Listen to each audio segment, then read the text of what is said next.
एक वन प्रदेश में एक बहुत बड़ा तालाब था।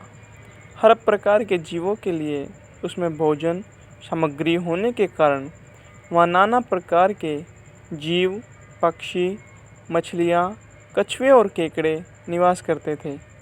पास में ही बगुला रहता था, जिसे परिश्रम करना बिल्कुल अच्छा नहीं लगता था। उसकी आंखें भी कमज़ोर थी। मछलियाँ पकड़ने के लिए तो मेहनत करनी पड़ती है, जो उसे खलती थी। इसलिए आलस्य के मारे वह प्राय भूखा ही रहता। एक टांग पर खड़ा यही सोचता रहता कि क्या उपाय किया जाए कि बिना हाथ पैर हिलाए रोज़ भोजन मिले। एक दिन उसे एक उपाय सूझा, तो वह उसे आजमाने बैठ गया। बगुला तालाब के किनारे खड़ा हो गया और लगा आंखों से आंसू बहाने। एक केकड़े ने उसे आंसू बहाते देखा, तो वह उसके निकट आया और पूछने लगा, मामा क्या बात है, भोजन के लिए मछलियों का शिकार करने की बजाय खड़े आंसू बहा रहे हो। बगुले ने जोर की हिचकी ली और भर्राए गले से बोला, बेटे बहुत कर लिया मछलियों का शिकार, अब मैं यह पाप कार्य और नहीं करूँगा। मेरी आत्मा जाग उठी है, इसलिए मैं निकट आई मछलियों को भी नहीं पकड़ रहा हूँ। तुम तो देख ही रहे हो। केकड़ा बोला, मामा शिकार नहीं करोगे, कुछ खाओगे नहीं तो मर नहीं जाओगे। बगुले ने एक और हिचकी ली, ऐसे जीवन का नष्ट होना ही अच्छा है बेटे। वैसे भी हम सबको जल्दी मरना ही है। मुझे पता चला है कि जल्द ही यहाँ 12 वर्ष लंबा सूखा पड़ेगा।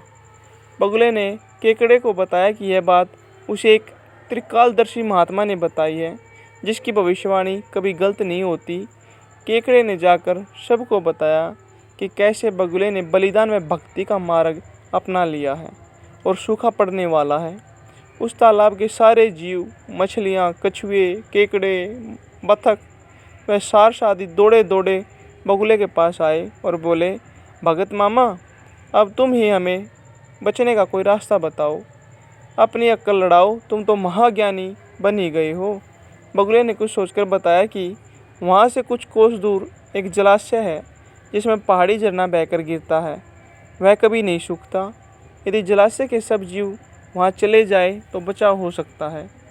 अब समस्या यह थी कि वहाँ तक जाए कैसे जाए। बगुले भगत ने यह समस्या भी सुलझा दी। मैं तुम्हें एक एक करके अपनी पीठ पर बैठाकर वहाँ तक पहुँचाऊँगा, क्योंकि अब मेरा सारा शेष जीवन दूसरों की सेवा करने में ही तो गुजरेगा। सभी जीवों ने गदगद होकर बगुला भगत जी की जय के नारे लगाए। अब बगुला भगत के पौ 12 हो गए। वह रोज़ एक जीव को अपनी पीठ पर बिठाकर ले जाता और कुछ दूर ले जाकर एक चट्टान के पास जाकर उसे उस पर पटक कर मार डालता और खा जाता। कभी मूड हुआ तो भगत जी 2 फेरे भी लगाते और 2 जीवों को चट कर जाते। तालाब में जानवरों की संख्या घटने लगी। चट्टान के पास मरे जीवों की हड्डियों का ढेर बढ़ने लगा और भगत जी की सेहत बनने लगी। खा खा कर वह खूब मोटे हो गए। मुख पर लाली आ गई और पंख चर्बी के तेज से चमकने लगे। उन्हें देखकर दूसरे जीव कहते, देखो दूसरों की सेवा का फल और पुण्य भगत जी के शरीर को लग रहा है। बगुला भगत मन ही मन खूब हंसता। वह सोचता कि देखो दुनिया में कैसे कैसे मूर्ख जीव भरे पड़े हैं, जो सबका विश्वास कर लेते हैं। ऐसे मूर्खों की दुनिया में थोड़ी चालाकी से काम लिया जाए तो मज़े ही मज़े हैं। बिना हाथ पैर हिलाए खूब दावत उड़ाई जा सकती है। बहुत दिन यही क्रम चला। एक दिन केकड़े ने बगुले से कहा, मामा तुमने इतने सारे जानवर यहाँ से वहाँ पहुँचा दिए, लेकिन मेरी बारी अभी तक नहीं आई। भगत जी बोला, बेटा आज तेरा ही नंबर लगाते हैं, आजा मेरी पीठ पर बैठ जा। केकड़ा खुश होकर बगुले की पीठ पर बैठ गया। जब वह चट्टान के निकट पहुँचा तो वहाँ हड्डियों का पहाड़ देखकर केकड़े का माथा ठनका। वह हकलाया, यह हड्डियों का ढेर कैसा है? वह जलाशय कितनी दूर है मामा?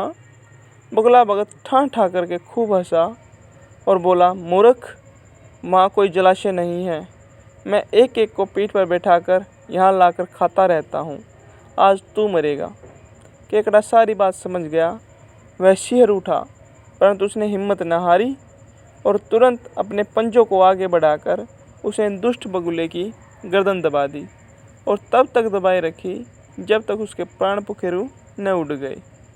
फिर केकड़ा बगुले भगत का कटा सिर लेकर तालाब पर लौटा और सारे जीवों को सच्चाई बता दी कि कैसे दुष्ट बुगला भगत उन्हें धोखा देता रहा।